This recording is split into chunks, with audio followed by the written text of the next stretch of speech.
Namely, so I knew this was my role. I wanted this role. I knew I could do it. You go through a series of testing.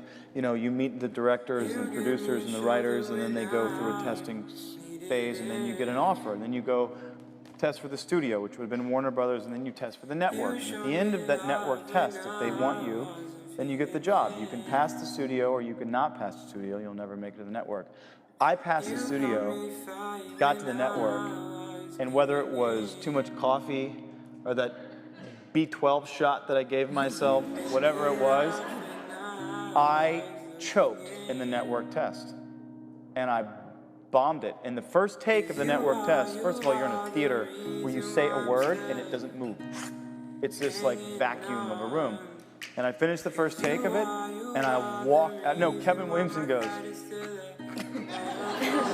like, walk outside. So I walked outside, and Kevin Williamson walks out and he goes, yeah. That wasn't good, wasn't it?